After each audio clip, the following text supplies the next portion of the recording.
Some nurses need to remember they're not physicians. That is what Dr. Whitfield said 47 minutes before Marcus Holloway's heart stopped beating. St. Michael's pediatric floor in Philadelphia hums with the fluorescent buzz of 2 a.m., antiseptic cutting through recycled air like a blade. Sarah Chen moves between rooms with ghost-like efficiency, her hand steady as surgical steel as she checks monitors, adjusts for drips, logs vitals in charts with handwriting that never wavers. The night shift belongs to her, the day team sleeps in their homes, and the hospital becomes a different creature after dark, one she understands in her bones. In room 307, 7-year-old Marcus Holloway lies motionless from the waist down, his small body broken by a car accident 3 weeks ago that compressed his spine at the T9 level. Every surgeon in the city reviewed his case and walked away citing liability, surgical risk, probability of failure. The language was clinical. The message was mercy. No one will touch him. Sarah pauses at his bedside, watching the shallow rise and fall of his chest beneath Spider-Man pajamas his mother bought him before the crash. Her right hand slips unconsciously into her scrub pocket to turn over a tarnished challenge coin, edges worn smooth from 15 years of nervous friction. The coin is the size of a quarter, stamped with an eagle and an inscription in letters too faded to read anymore. It sits in her palm like a stone with a pulse. The scar tissue on her left forearm catches the monitor's glow, colloid patterns that spell out something in Pashto if you know how to read burned scars. She keeps her sleeves long. She keeps her voice soft. She keeps her past in a coin and a pocket. Marcus shifts in his sleep, and she adjusts his pillow with a gentleness that comes from muscle memory spanning lifetimes. Not just from nursing school. Before that. A time when gentleness was an interrogation technique and kindness was a weapon. Captain Derek Holloway sleeps in the visitor chair, his forearm visible where his sleeve has ridden up, and Sarah's eyes linger for half a second on the tattoo there, Sarah Chen in block letters beneath a medic cross. His face is weathered, the kind of weathering that comes from command decisions and war and watching your child become motionless in a hospital bed. When he wakes, and he wakes every time she enters, he blinks at her with the polite distance reserved for strangers, his eye searching her face for nothing, finding nothing, turning back to his son. He doesn't remember. The IED in Helmand Province took that from him. Took a lot of things. Sarah checks his heart rate. Normal. She checks his oxygen saturation. 94%. She makes notes in his chart with a pen that clicks once, precisely, and moves to the next room. The hallway stretches before her like a corridor in a cathedral, the only sound rubber soles on linoleum, the only light the ghost glow of monitors and night lamps. At 2:13 a.m., Dr. Whitfield enters the pediatric floor with 2 residents trailing behind him like pilot fish, his Italian loafers clicking against linoleum with the rhythm of a metronome counting down. His presence makes the air pressure change. He carries authority the way other men carry briefcases, visible, heavy, assumed. The residents are young, nervous, their eyes darting toward the patient rooms as if they've been told not to make eye contact with the nursing staff. Sarah is documenting vitals at the station when she sees him approach. She doesn't look up. Her handwriting doesn't skip. Her fingers don't tremble. She has been trained to absorb contempt without showing the seams, to accept dismissal without flinching, to remain invisible even when being looked at directly. Dr. Whitfield stops beside her. He is tall in the way tall men are when they've never had to apologize for height. 63 years old, board-certified in pediatric surgery, consulting physician at Walter Reed, brother-in-law to the hospital's chief of staff. His power is not a rumor. It is operational. Medication log, he says. Not a request. A command. Sarah hands him Marcus's chart. Her movements are economical, precise. Her eyes remain on her own documentation. He flips through pages, his jaw tightening almost imperceptibly. You administered morphine at 1847 hours. He pauses. Protocol requires authorization from the attending before administration. The residents watch. They are learning how to speak to nurses. They are learning that nurses are people you speak about, not to. The patient was in pain, Sarah says quietly. I made a clinical judgment. Clinical judgment, he repeats, and his voice carries the weight of a gavel. He turns to address the residents directly, and now his tone becomes theatrical, designed to carry down the corridor where other nurses might hear. This is what I mean when I speak about boundary erosion. Some nurses begin to believe they are physicians. They see a patient in discomfort and they act instead of communicating.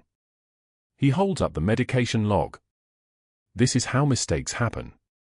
This is how we get sued. This is how children die. The last word lands like an impact. The residents shift their feet. One of them clears his throat nervously. Sarah's jaw tightens imperceptibly. That is all. That is everything. The patient required pain management, she says, her voice unchanged. Level. The voice of someone reporting a fact. The patient required authorization, Whitfield responds. He lowers the chart. Which you did not have. Do not, in the future, presume to practice medicine in my hospital. You will follow protocol, or you will find employment elsewhere. Is that clear? He doesn't wait for her answer. He hands the chart back to her and turns toward the other rooms, the residents following, and his loafers click away down the hallway. Sarah watches them go. Her right hand rests on the counter. Her left hand, the scarred one, turns the challenge coin over in her scrub pocket. 1 rotation. 2. 3. In room 307, Marcus sleeps.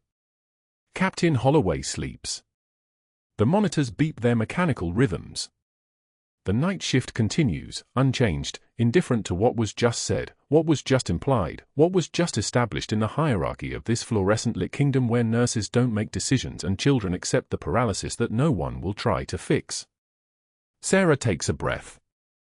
Her composure is not forced. It is what remains after everything else has been stripped away. It is what you wear when you have already survived the worst that medicine and war can do to a human body, and you are still standing. She finishes her documentation. She moves to the next room. She checks monitors. She adjusts drips. She makes notes in charts. She is a nurse. She is just a nurse. She is exactly what Dr. Whitfield said she was. No one sees the scarred hands that have held arteries closed for 14 hours while calling in airstrikes on her own position. No one reads the challenge coin that was forged from aircraft wreckage after Operation Granite Shadow, a mission so classified that her service record was expunged like she never existed at all. No one looks at her eyes and sees someone who has been to places that civilians are taught to call hell and returned with the kind of calm that comes from having already survived the worst. Captain Holloway wakes again at 2:06 a.m. He blinks at her when she enters to check Marcus's monitor. He sees a nurse. He sees a woman. He does not see the medic who held him for 14 hours in the dust near Sanjin Valley while the world burned around them. How is he? The captain asks, his voice rough with sleep. Stable, Sarah says. Resting. Will he? The captain stops. The question is too large for language. Will he walk again? Will he have a life? Will the paralysis be permanent? Will I spend the rest of my days watching my son exist in a bed while surgeons tell me there's nothing to be done? I'm monitoring him, Sarah says. Every sign is stable. She doesn't tell him what she already knows. She doesn't tell him that no surgeon will operate. She doesn't tell him that Marcus's case has been reviewed by 6 specialists and rejected 6 times. She doesn't tell him that sometimes stability is all you can offer, that sometimes saving a life means keeping them breathing until something changes.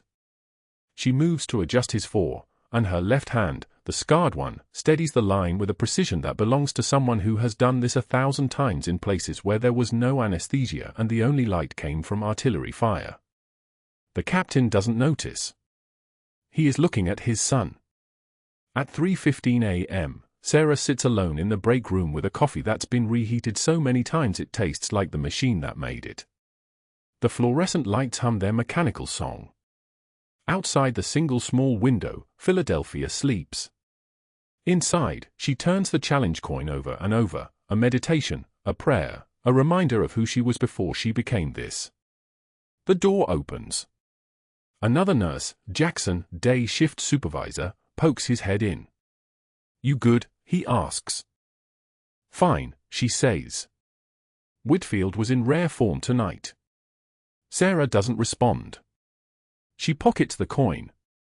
"He had that med thing rehearsed," Jackson continues. Like he wanted everyone to hear it. Like he wanted to, he stops, reading her expression.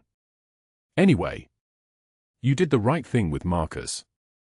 Kid was hurting." After he leaves, Sarah sits with the silence. The challenge coin is warm in her pocket. The scar tissue on her arm aches the way old wounds do before rain. And somewhere in the hospital, Dr. Whitfield is sleeping soundly in a house that costs more than some people make in a lifetime, unaware that he just made his first real mistake. He didn't know who he was dismissing. He didn't know that nurses don't need to be physicians to recognize when a child is dying. He didn't know that some of the most dangerous people in the world wear scrubs and take their breaks alone and carry challenge coins in their pockets. He didn't know that he had just started a war he couldn't win. The vending machine hummed its mechanical rhythm as Sarah inserted $2 bills, watching the spiral mechanism churn toward the black coffee she needed to survive the final 3 hours of her shift. The break room was supposed to be empty at 11:33 a.m. It wasn't. 2 physicians she'd never directly worked with stood by the refrigerator, their laughter carrying the particular cruelty of men who believed they were speaking in private. "Did you hear about Chen the has-been?" The taller one, a cardiologist whose name tag she'd glimpsed once, didn't bother lowering his voice. "Whitfield's got her on a leash now." The second physician snorted, a sound like a horse rejecting hay. "One more creative interpretation of protocol and she's done. Out on the street." Sarah's hand paused on the coin return. Exactly 1 second. Then she completed the transaction, metal coins dropping with a sound like small bones striking concrete. The vending machine's internal mechanisms whirred and clicked as the plastic spiral rotated, depositing a paper cup into the tray below. "Night shift nurses always think they know better," the second one continued, his voice carrying the lazy certainty of someone accustomed to being heard without challenge. "Probably couldn't cut it in real medicine anyway. Get stuck pushing pills on the ward and suddenly they're surgeons." Sarah lifted the cup, steam rising with the bitter smell of reheated grounds, and turned to face them. Her jaw was absolutely still. Her eyes, when they met theirs for half a second, were the color of deep water. She walked past them without acknowledgement, without the small nod that would have acknowledged their superiority. The cup was warm against her palm. The fluorescent lights overhead buzzed their electric song, indifferent to human cruelty. The break room door closed behind her with a whisper.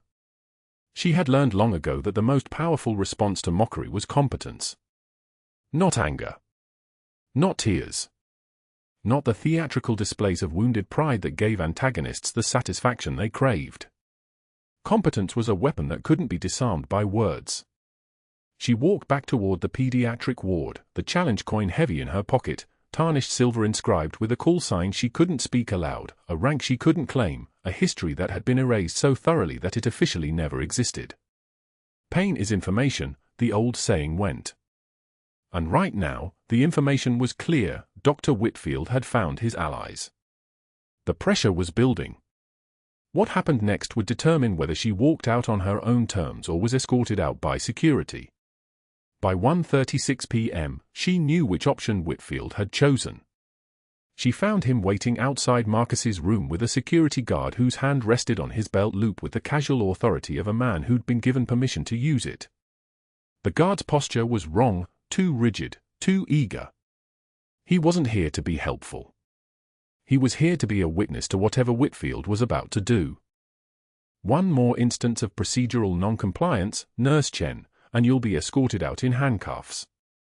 Whitfield's voice had the practiced certainty of a man who'd made threats before and watched people collapse under them. His finger pointed at her chest, not quite touching, but close enough that she could feel the aggressive geometry of it. "Do I make myself clear? Your background check shows gaps. Gaps you can't explain. We're watching you." The security guard's eyes narrowed slightly. Watching. Waiting for her to break. Sarah's face remained absolutely immobile. Not cold, immobility required coldness. Her expression was simply neutral, the way a stone wall is neutral about the rain that falls against it. "Understood, Dr. Whitfield," she said. Her voice was quiet. Not submissive, quiet required no qualifier. It simply was. "I should hope so," he said. He turned and walked away, the security guard following, both of them clearly satisfied that they had delivered the message. The moment they rounded the corner toward the elevators, Sarah entered Marcus's room. The boy was asleep, his small chest rising and falling with the rhythm of a child at rest, unaware that his fate hung on the compliance of a woman his own father had once known as something else entirely.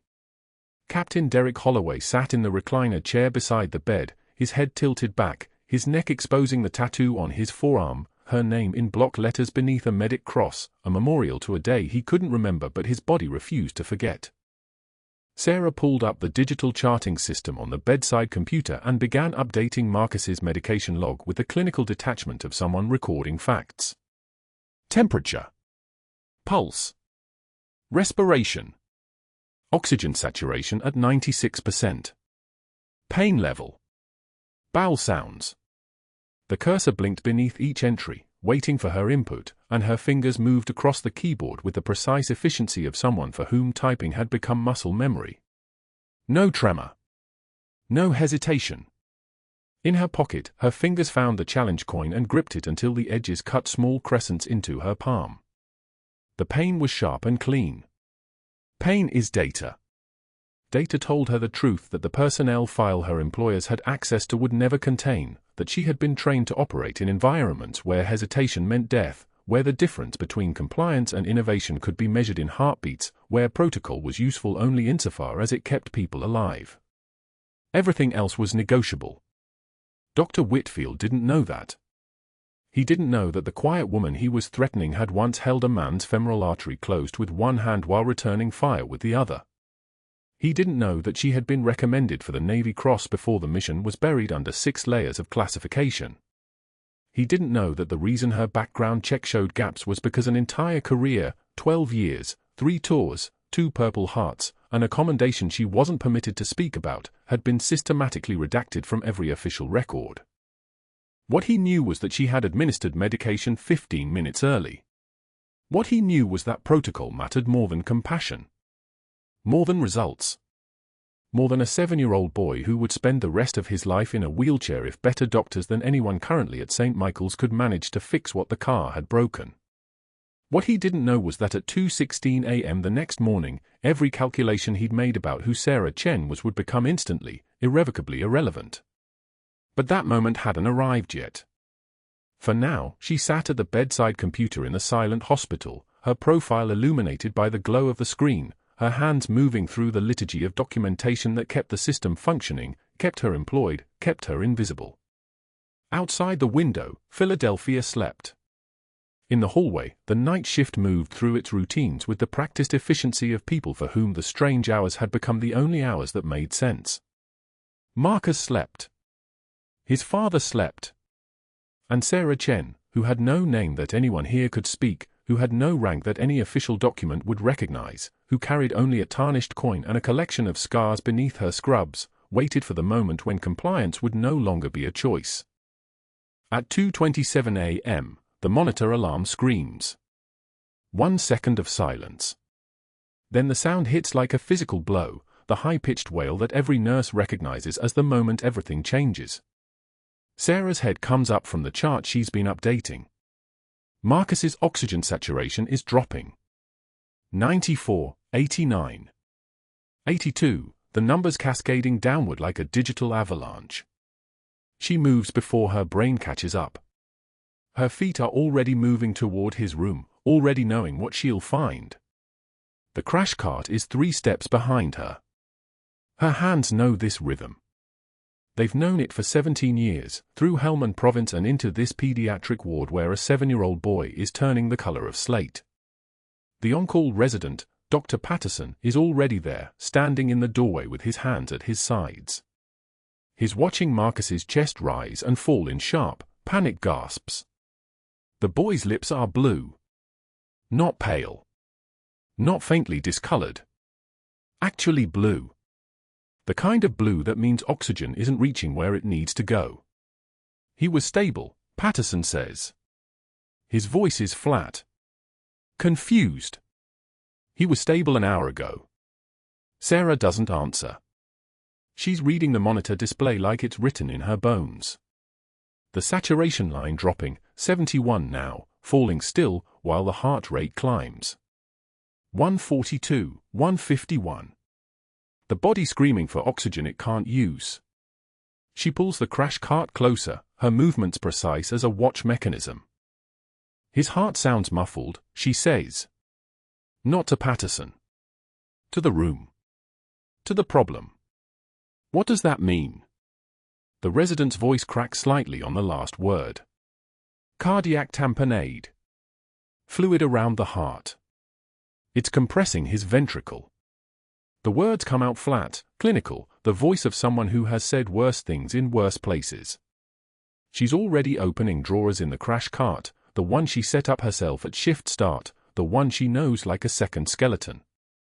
A spinal needle, 18 gauge. A 20 cubic centimeters syringe. The equipment for emergency pericardiocentesis, a procedure that lives in the surgical realm, the physician-only realm, the realm where nurses are not supposed to venture. Patterson is moving now, finally, reaching for his phone. I'll call Dr. Whitfield.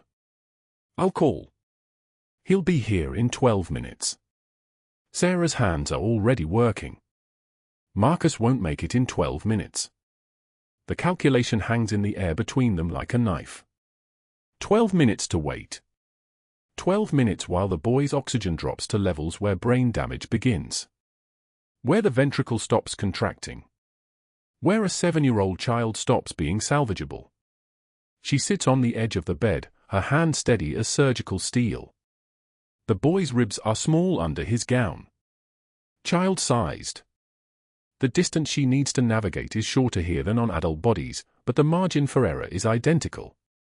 0.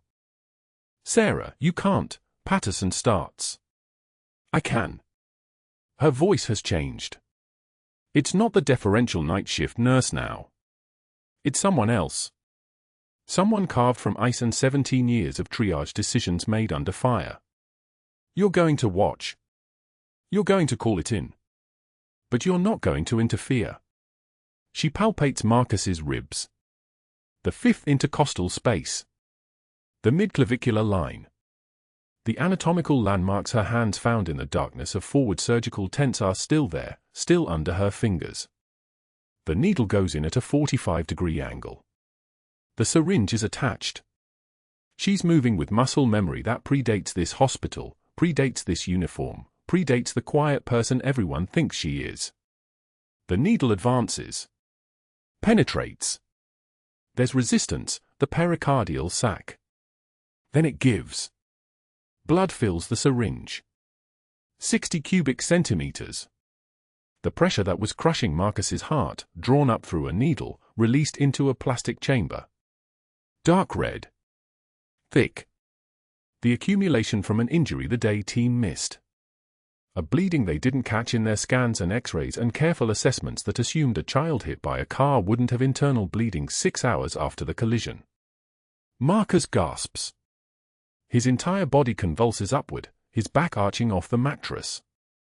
The gasp is violent, desperate, oxygen-starved. His lips are still blue but they're darkening less now. The saturation climbs. 75, 82. 88, his heart rate drops from 151 to 137, then 129.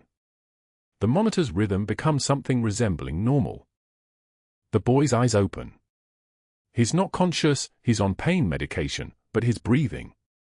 Actually breathing. His chest is rising and falling in something other than the desperate gasps of suffocation. Sarah withdraws the needle. She disposes of the syringe. Her hands are steady. They do not shake. They do not show what every fiber of her is feeling, the The rage, the righteous fury that the day team missed this, that Dr. Whitfield didn't order ultrasound to rule out pericardial effusion, that a child had to be suffocating in his own hospital bed before anyone recognized what she saw the moment the monitor alarm hit. Patterson is staring at her. His phone is in his hand, already dialing. "Dr. Whitfield," he says when the call connects. "We had a cardiac event. Pediatric tamponade. Pericardiocentesis was performed at 2:36 a.m. Patient is stable now. Saturation at 89 and climbing." There's a pause. Sarah can imagine the voice on the other end. The fury. The realization that something has happened in this hospital that he's going to have to manage. By whom? Whitfield asks. Patterson looks at Sarah. His jaw works. He knows what he's about to say. He knows what it's going to cost. Sarah Chen. The night shift nurse. Another pause. Longer this time. Then, "I'm calling the attending. I'm calling hospital security. And I'm calling administration." The phone clicks dead. Sarah finishes documenting Marcus's vitals. Her penmanship is precise. Clinical. She records the procedure, the amount of fluid withdrawn, the patient's response. She documents the truth because the truth is the only weapon she has. She's already broken enough rules. She won't lie about them. By 7:15 a.m., the sun is rising over Philadelphia in shades of copper and ash. Whitfield is in the administrator's office on the 4th floor. He's made for phone calls, one to the hospital president, two to board members from the country club, one to an attorney whose business card reads nursing liability and scope of practice violations. The president is listening. The board members are listening. They're all sitting in leather chairs around a mahogany table, and Whitfield is building a case with the precision of someone who has done this before. "She performed an invasive surgical procedure," he says. "A pericardiocentesis is a physician-level intervention. She had no authorization. No supervision. She made an executive decision to violate her scope of practice. The patient survived," the president says carefully. "This time. But that doesn't establish authority. She's a nurse, not a physician. You cannot have bedside staff deciding which protocols apply to them based on their personal assessment of the situation. Where does that end? Next month she's intubating people. Next month she's making surgical decisions. The liability exposure is catastrophic." The board members are nodding. They understand liability. They understand the difference between bending rules and breaking them. They don't yet understand that sometimes the bending and breaking is the only thing that saves lives. By 9:02 a.m., Sarah is sitting in the nurse manager's office. Her badge is already deactivated. She can feel the weight of it in her pocket, plastic and inert. The manager, Patricia Mendez, who has worked night shift for 15 years and understands the politics of hospitals the way soldiers understand the politics of war, looks exhausted. "Did you perform a pericardiocentesis?" she asks. "I did," Sarah says. "The patient was dying." "That's not your call to make," Whitfield says. He's standing by the window, silhouetted against the morning light. "You're a nurse, not a physician. You don't get to decide which rules apply." Sarah says nothing. Her composure is absolute. Her hands rest on the arms of the chair. She could tell Mendez about the 17 years, about Helmand Province, about the 847 lives she saved when every available physician was 30 miles away calling in coordinates for airstrikes. She could tell her about the Navy Cross recommendation that never made it through the classification process, about the challenge coin that proves she's carried weight that this hospital will never measure. Instead, she says, the alternative was watching him die while we waited for clearance. "And now you've opened this hospital to a malpractice suit," Whitfield says. "If anything had gone wrong, if you'd nicked a coronary artery, if the kid had gotten an infection from your unsterile procedure, the family could have sued for hundreds of thousands of dollars. You don't have a medical degree. You don't have malpractice insurance. You put everyone at risk. By noon, her credentials are under review. By 2 p.m., her locker is cleared. The hospital found an anonymous complaint, one that Whitfield almost certainly didn't file himself, because he's smart enough to let the institution do his dirty work. The complaint cites her background check. Employment gaps. Inconsistencies that cannot be satisfactorily explained. She cannot explain them. She cannot explain that Naval Special Warfare Command has removed her from all official records. Cannot explain that Operation Granite Shadow was buried under 6 layers of classification. Cannot explain that her discharge papers list her as a hospital corpsman who never deployed, whose entire history of combat service exists only in the minds of people bound by oath not to speak about her. Her credentials, legitimate, earned, verified through every normal channel, are suspended pending review. In the parking lot, the rain hammers the asphalt like artillery. Sarah sits in her car with the engine off, holding the challenge coin. The inscription catches the light from the hospital entrance, Helmand Province 2009. Below it, a name she's not allowed to claim. A rank she's not allowed to use. A history that officially doesn't exist. She turns the coin over in her hands. The metal is cold. The edges are worn from 17 years of someone else's fingers, someone who carried it through hell and lived to polish it smooth. Someone who lived to put her name on his forearm in ink that will outlast them both. The challenge coin goes into her pocket. Her car starts. The windshield wipers beat a rhythm like a pulse, systematic, persistent, the sound of something that won't stop moving forward no matter what. She drives through the rain toward her apartment, knowing what comes next. The review will conclude with termination. The case will be closed by Friday. By next week, they'll have hired a new night shift nurse. The system will keep moving. Institutions have a way of adjusting around the absence of people they've decided don't matter. But what they don't know, what Whitfield in his leather chair and his expensive suits and his phone calls will never understand, is that sometimes the most dangerous people are the ones with nothing left to lose. By 7:15 a.m., Dr. Whitfield had already made 4 phone calls.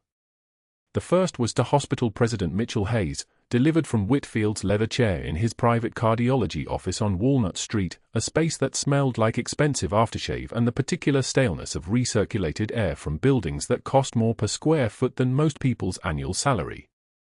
"We have a serious liability situation," Whitfield had said, his voice modulated to sound concerned rather than vengeful.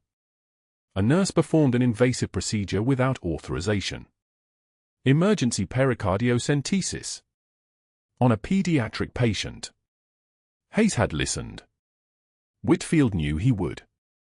Hayes relied on Whitfield's private practice to keep patient referrals flowing, roughly $400,000 annually in insured cardiology cases that filled St. Michael's beds and justified the hospital's investment in expensive equipment.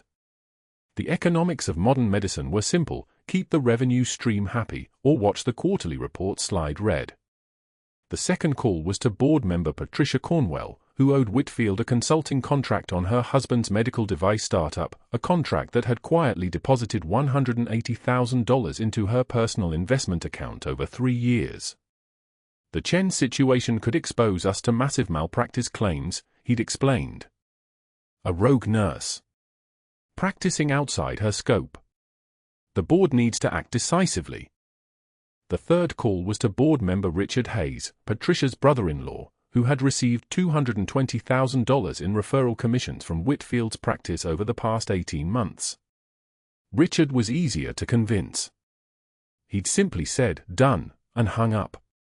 The fourth call was to Dennis Cole, an attorney who specialized in nursing liability defense and medical credentialing disputes.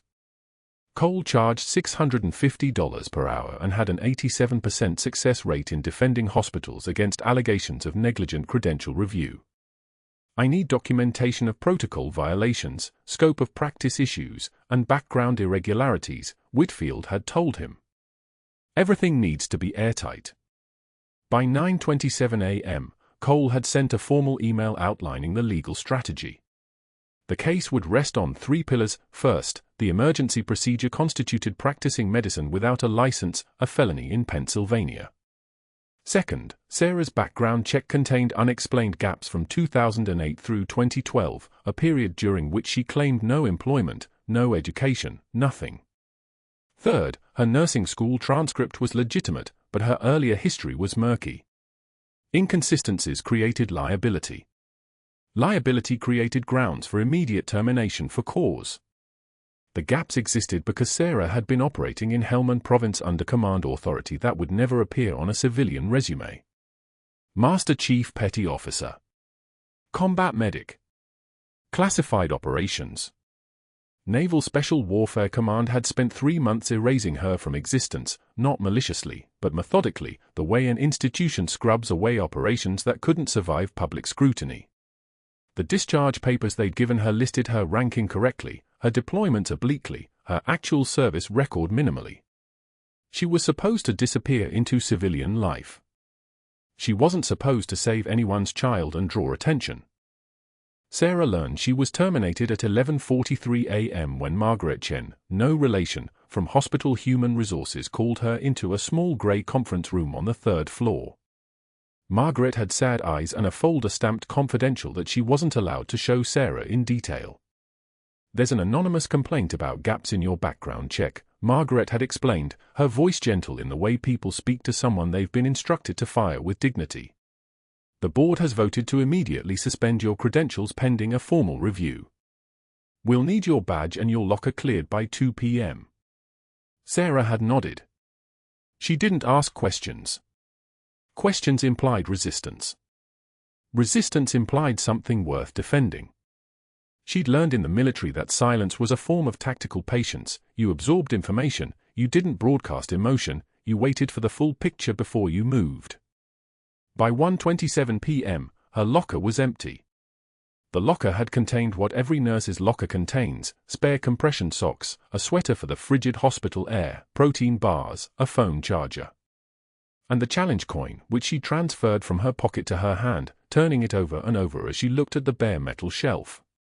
The coin was tarnished silver, maybe 2 inches across, stamped with an eagle on one side and a date on the other, August 17, 2009. The date didn't mean anything to anyone who found it. It meant everything to her. The security guard had been kind about it, a young man named David who'd worked nights and seen her move through the pediatric floor with the kind of focused competence that comes from having done harder things. "This is bullshit," he'd said quietly, helping her carry the last box to her car. "For what it's worth, everyone on the night shift knows what you did for that kid." She'd thanked him without inflection. Professional. Controlled. The nurse he'd known didn't exist anymore. That version of Sarah was dissolving, being replaced by something older and harder. The thing underneath. The thing Naval Special Warfare Command had trained for 9 years before it got classified. At 2:44 p.m., she sat in her 2014 Honda Civic in the hospital parking garage and stared at the termination letter Margaret had given her. For cause, protocol violation, scope of practice violation, background irregularities. The letter had been signed by Dr. Whitfield and approved by hospital president Mitchell Hayes. She could see the mechanics of it clearly, the alliances, the leverage, the way Whitfield had woven his threats into something that looked like institutional policy rather than personal vendetta. She turned the challenge coin over in her palm. It was cool. Smooth. Worn from 8 years of being touched during nights when sleep wouldn't come. The thing was, and she understood this with complete clarity as she sat in her car watching orderlies wheel patients between levels, institutions protected themselves. They did it efficiently and without malice because protection of the institution was more important than truth. The hospital couldn't acknowledge that a pediatric nurse with unknown gaps in her background had performed an emergency procedure that saved a child's life. Acknowledging that would require acknowledging that protocols sometimes exist to generate liability waivers rather than to protect patients. It would require acknowledging that you can be brilliant at saving lives and still be too much of a liability to employ. She'd been vanished once by a system that valued her operational capability and then erased her when she became inconvenient. Now she was being vanished again by a system that wanted her competence without her visibility. The coin caught the fluorescent light of the parking garage, harsh, institutional light that made everything look like a crime scene. She'd received it at a forward operating base in Helmand Province from a 2-star admiral who couldn't write her name in any official record but wanted her to know that someone understood what she'd done. She'd kept it for 8 years. She'd turned it over thousands of times, in dark hospital rooms, in break rooms, in parking garages, at 3 a.m. when the weight of all the people she couldn't save became impossible to carry alone. The rain started while she was sitting there, light at first and then harder, pattering against the windshield in a rhythm that sounded like Morse code. She watched the water streak the glass and thought about Marcus Holloway, 7 years old, taking his first full breath without ventilator pressure support because she'd had muscle memory and the audacity to use it. She thought about Captain Derek Holloway, standing at his son's bedside with tears streaming down his face after she'd extracted the fluid compressing his child's heart. She thought about the men whose names she would never say aloud because saying them would confirm that she'd been there, that she'd done things that officially never happened. At 3:17 a.m., she was sitting in a booth at Lou's Diner on Market Street, the kind of place that stayed open for night shift workers and insomniacs and people who had nowhere else to be. The coffee was lukewarm and bitter. The fluorescent lights made everything look like an autopsy. An older waitress refilled her cup without asking, and Sarah said thank you and meant it. The woman had grey hair and kind eyes and the particular exhaustion that comes from 30 years of serving coffee to people in transition. Sarah turned the challenge coin over against the Formica counter. Clink! Clink! Clink! The only sound besides the kitchen fan and the hum of refrigeration and the distant sound of Philadelphia waking up to a Wednesday morning without her in it. She hadn't slept in 31 hours. She'd spent the afternoon in her apartment staring at her phone, watching the hospital's secure messaging system stay silent. No calls. No offers to appeal. No acknowledgement that she'd saved anyone. At some point institutional erasure became more efficient than public recognition, easier to terminate someone quietly than to explain why they were allowed to break protocol if their outcome was good. She thought about the gap years, 2008 through 2012. She thought about the men and women who had bled out in her hands and the ones she'd carried to safety and the ones who died anyway despite everything. She thought about Operation Granite Shadow, which was either a military operation or a classification level or possibly just a name they'd given to the particular way certain soldiers disappeared from official record when they were no longer operationally valuable. The waitress brought her check. Exact change.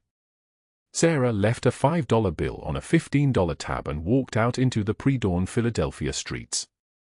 The rain had stopped.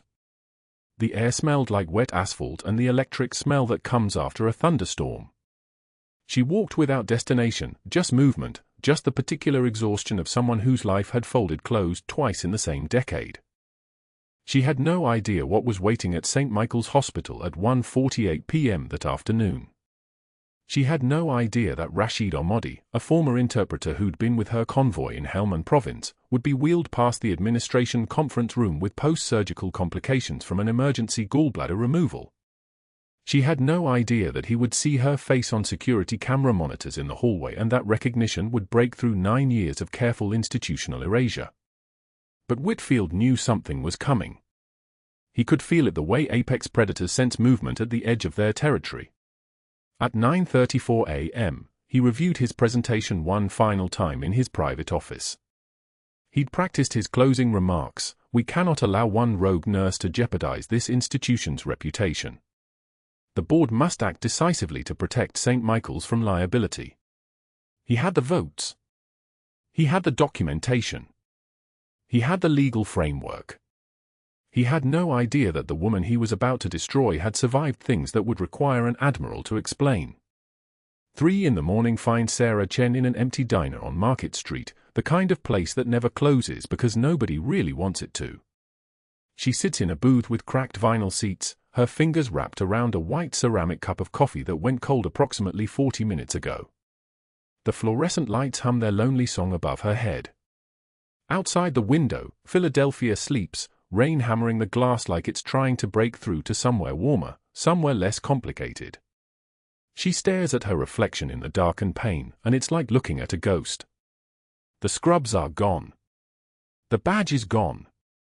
The hospital ID that proved she existed in any official capacity is gone. What remains is a woman in yesterday's clothes, a woman the paperwork says never should have been hired in the first place. The employment file had been flagged, gaps in her background check, missing years, addresses that didn't match up. Naval Special Warfare Command had been thorough about erasing Master Chief Petty Officer Sarah Chen from all official records after Operation Granite Shadow was buried under 6 layers of classification. Her discharge papers listed her as a hospital corpsman who never deployed. Never deployed. 15 years of field medicine, 3 tours through Helmand Province, countless lives held together with her hands and her will, and the government had written her as a ghost who never left the continental United States. The diner's door chimes when someone enters, but Sarah doesn't look up. The coffee isn't going to get warmer by staring at it, just like her situation isn't going to improve by sitting in the dark. She turns the challenge coin over in her pocket, tarnished silver, worn smooth by the years, pulled from aircraft wreckage after an IED that killed 4 of her team and left Captain Derek Holloway screaming her name for 14 hours straight. That coin was proof. That coin was the only thing the Navy couldn't erase because it had never been logged, never been issued, never officially existed. Just like her.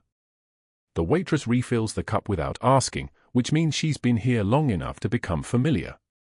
The waitress, whose name tag reads Diane, has that look of someone who's seen people at their lowest point and decided to just let them sit.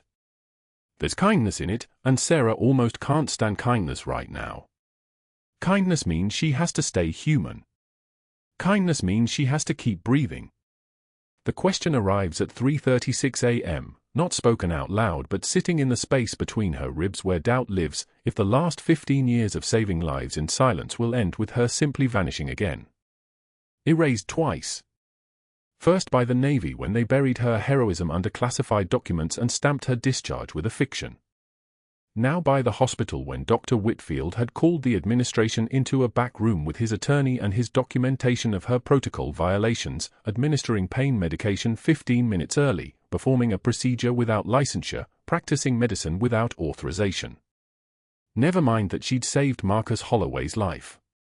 Never mind that the cardiac tamponade would have killed him in 90 seconds if she'd waited for protocols to be followed. The law was the law. The liability was the liability. And Sarah Chen was nobody official, which meant her credentials could be revoked faster than they could be verified. The hospital's administration office on the 8th floor is where Dr. Whitfield stands at 8:23 a.m., his Italian loafers gleaming against the polished tile, presenting documentation to 3 board members. The folder is thick with evidence of her violations, carefully selected moments, each one removed from context, each one a thread in the tapestry of her destruction. One of the board members adjusts her glasses, nodding at the paperwork. The other 2 exchange glances that mean they've already decided. This is a formality. This is theater. Dr. Whitfield is a $5 million consulting contractor for the hospital's trauma division. Sarah Chen is a night shift nurse with a spotty employment history and no official military credentials to defend her actions. The outcome was predetermined the moment Whitfield decided she needed to be removed. And that's when the gurney rolls past the open administrative office door. Captain Derek Holloway's former interpreter, a man named Rashid Ahmadi who survived Operation Granite Shadow, who applied for asylum 3 months after the mission ended, who became a U.S. citizen 4 years ago, is being wheeled towards surgical pre-op on a gurney. An acute abdomen. Possible appendiceal perforation. He'd been vomiting since dawn and couldn't walk, so the ER wheeled him directly toward the operating room. He was supposed to bypass this corridor entirely, but there's construction on the south wing, and the orderly pushing his gurney takes the long route past administration. Rashid's head is thick with pain medication, but not so thick that he doesn't recognize the face standing in the doorway as the gurney passes. His eyes go wide. His body goes rigid. The orderly stops moving. That woman, Rashid says, pointing a trembling finger at Sarah, who has just walked out of the bathroom across the hall. Valkyrie. You are Valkyrie. The words drop into the corridor like bullets into water. The room goes so quiet you can hear the rain outside. Dr. Whitfield's face does something strange. It goes from confident to confused in the space of a heartbeat. The board members turn in unison, looking at Sarah. Sarah's expression doesn't change. Doesn't flicker. Doesn't acknowledge the name that hasn't been spoken since Helmand Province in 2009. She simply stands there in yesterday's clothes, calm as a stone, while Rashid keeps pointing from his gurney, voice climbing with urgency and pain medication. You saved us. You carried 3 children from Helmand. You stayed when they told you to leave. You are Valkyrie. The orderly looks confused. The board members look at each other. Dr. Whitfield's mouth opens, preparing to dismiss this as the rambling of a post-op patient, when the hospital's veteran security guard, a former Marine gunnery sergeant named Thomas Clayton who did 2 tours in Fallujah and recognizes the reference immediately, stands up from his post near the elevators. His entire body stiffens. Not a move, not a gesture, a full military response. His shoulders come back. His chin comes forward. His voice, when it comes, carries through the corridor like a command that refuses to be ignored. Master Chief Petty Officer on deck, he says. Every instinct in that statement is military. Every word is recognition. The protocol is specific, the tone is absolute, and it transforms the hallway from a hospital corridor into something that requires respect.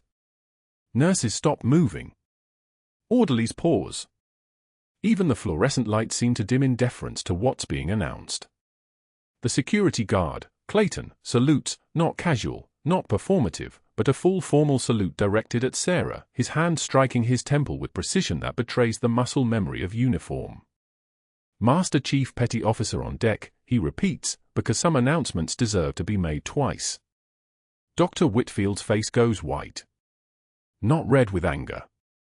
White. The color of a man who suddenly understands that everything he's constructed is built on a foundation of people and information he never fully vetted. The board members exchange looks that have shifted from prepared to panicked. Whitfield's attorney, a thin man in a sharper suit, leans toward his client. What's happening? Whitfield doesn't answer because he doesn't have an answer that won't make this worse. 52 minutes later, a 2-star admiral arrives. Admiral James Keller walks into St. Michael's Hospital like he owns it, which, administratively speaking, he does. The VA system puts federal weight into military medical decisions, and a 2-star admiral reviewing a case gets attention. Behind him walks a Navy JAG officer carrying a folder the size of a patient chart. What follows is 7 minutes of documentation that rewrites the entire narrative of the past 24 hours. Captain Derek Holloway's full military record is laid out. Not the classified portions, those remain sealed, but enough of the unclassified material to paint a picture that makes every person in that administrative office lean back slightly. The record shows that Master Chief Petty Officer Sarah Chen carried Captain Holloway 3 miles through active enemy fire after his convoy was destroyed in the Jolan district near Fallujah. 3 miles. Under fire. While his legs were hemorrhaging and his spine was fractured. She stayed with him for 14 hours while calling in airstrikes on her own position, covering wounded Afghan civilians she refused to abandon. She held pressure on his femoral artery with one hand while returning suppressive fire with the other, a detail the citation describes with deliberate precision. Returning fire means shooting. Means trained combat operator. Means something far beyond the scope of a hospital nurse's authorization. The board president's pen falls from her hand. Admiral Keller continues, his voice like a tank idling in a garage, powerful, controlled, unstoppable. Master Chief Chen refused medevac twice to cover wounded Afghans she'd never met, who had nothing to do with her primary mission, who represented no strategic advantage. She did this because the work mattered more than the protocol. He taps the folder. She was recommended for the Navy Cross before the mission was classified into oblivion. That recommendation was not processed because Operation Granite Shadow was sealed at the highest level of the Department of Defense. The silence that follows is the kind that military personnel recognize. It's the silence after a superior officer makes a statement that ends discussion. Rashid, from his gurney, begins to cry quietly. Captain Holloway, who has somehow been contacted in the 30 minutes since Rashid's identification, arrives at the hospital with the rain still clinging to his jacket, and when he sees Sarah's face, recognition doesn't come from her, it comes from him. 15 years of trying to remember the woman who saved him. 15 years of searching based on fragments and a tattoo he'd gotten on instinct, a woman's name he couldn't explain to anyone who asked. Sarah Chen, the Admiral says, reading from the folder. Master Chief Petty Officer, United States Navy SEAL Team 3, Charlie Platoon. Service record, 14 years. 3 Bronze Stars. 2 Silver Stars. 2 Purple Hearts. He pauses. The words land like ordnance. And 1 Navy Cross, effective immediately upon declassification of Operation Granite Shadow. Dr. Whitfield stands frozen. The board president stands frozen. Everyone stands frozen except Captain Holloway, who approaches Sarah with tears streaming down his face and says the only words that matter, "You carried me home. You carried me home, and I forgot. I'm sorry I forgot." Sarah turns the challenge coin over in her pocket one final time, then sets it on the nearest chair. She looks at the Admiral, who nods once, permission, respect, recognition that's been 14 years overdue. She looks at Dr. Whitfield, who is beginning to understand that he attempted to erase a decorated combat veteran for saving a child's life using skills acquired in 14 years of special operations medicine. She looks at the board members, who are frantically calculating how this termination becomes a reinstatement, how this assault becomes a massive settlement, how this disaster gets managed before the lawsuit arrives. The hospital president stands slowly, her voice careful. "Dr. Whitfield, I think we need to discuss the VA consulting contract. The one that requires you to prioritize veteran family members for surgical evaluation." Whitfield's hands begin to shake. His attorney whispers something in his ear. Whitfield's voice rises, desperate. "You can't just believe this story. Where's the official verification? Show me the records." But the records are there, in the Admiral's folder, and the Admiral slides them across the table with the finality of a verdict. Whitfield's face goes from white to grayish, the color of someone watching their world collapse in real time. Captain Holloway rolls up his sleeve to show the full tattoo, the one he got before the memories fractured. "Sarah Chen, Valkyrie, Helmand Province 2009, you carried me home. I got this 2 months after I woke up in Germany," he says quietly. "Before the IED damage affected my long-term memory. Because someone told me what you did. I've been searching for you for 15 years. Rashid Ahmadi, still on the gurney, speaks from his post. 3 Afghan children lived because she stayed. 3. My nephew was one of them. He's 17 now. He wants to be a doctor because of what he saw that day, that some people stay when it would be easier to leave." The phone calls begin immediately. Within an hour, the VA is reviewing all of Dr. Whitfield's cases. Within 3 hours, the board is voting to suspend his consulting contract. Within 6 hours, the local news is reporting the story of the nurse who saved a Navy SEAL and spent 15 years saving lives in silence before being fired by the only system that should have protected her.